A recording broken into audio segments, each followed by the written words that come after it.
पिलामाने आज आम अष्टम श्रेणी गणित बहिर तृतीय अध्याय पॉलिनोमियल रो जोग पढ़िबा।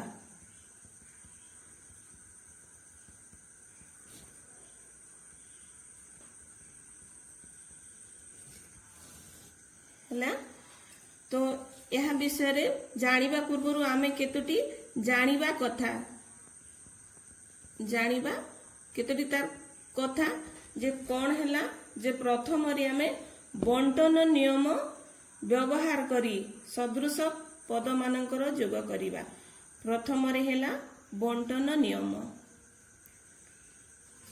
तापरे द्वितीय रे हैला जे कोनोसी दुईटी पॉलिनोमियल रो जोगफल निर्णय करिबा लागि आमे सदृश पद गुडी को एकाठी करिबा। आ तृतीय रे हैला जे घात अनुजाई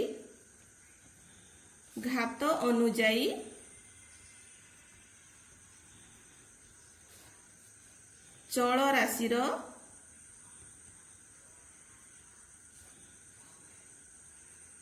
ऊर्ध्वक्रम बा अधक्रम रे सजाई लेखिबा।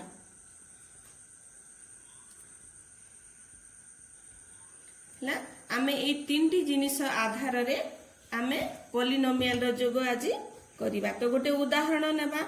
उदाहरण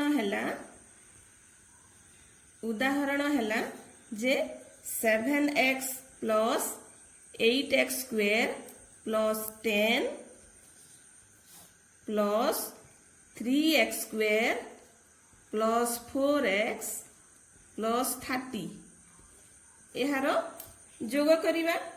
तो आमे कौन करिबा जे प्रथमे द्विघाती विशिष्ट संख्या एवं परे एक घाती विशिष्ट संख्या एवं तापरे संख्या को सजाई लिखिबा बा बंटन नियम अनुसार प्रथमे लिखिबा।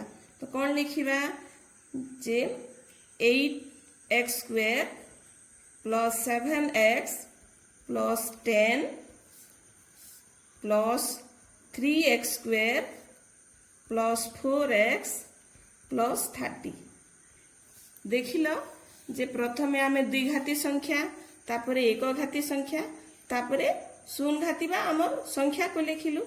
एबे आमे कोन करिबा जे द्विघाती संख्या को गोटे जगह रे 8x square plus 3x square तापरे एक घाती संख्या 7x प्लस 4x तापरे संख्या प्लस 10 प्लस 30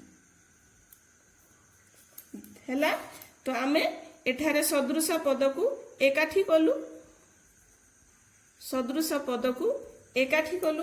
एथर नियम अनुसार आमे कोन करिबा जे दुईटी संख्या रे x स्क्वायर कॉमन अछि। तो आमे लिखिबा 8 प्लस 3x स्क्वायर प्लस एठारे x कॉमन अछि।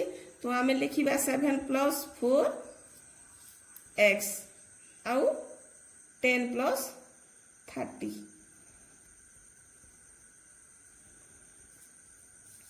एबे हमें कौन करिबा ना 8 प्लस 3 इक्वल टू 11 समान 11x square plus 7 plus 4 equal to 11x plus 40 एथर जानिलो। तो यह हैला हमर धाड़ी प्रणाली। यह को कहा जाए आमे धाड़ी प्रणाली रे पॉलिनोमियल रो जोग कलु।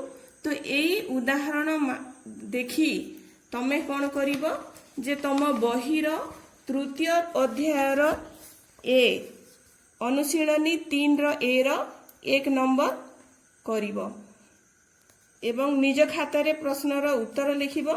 जदि तमे करि पारिबो नाही कष्ट अनुभव हैला ताहेले तमे ए समाधान फर्द को देखी उत्तर लिखिबो। आउ 2 नंबर आमे परवर्ती श्रेणी रे पढ़िबा।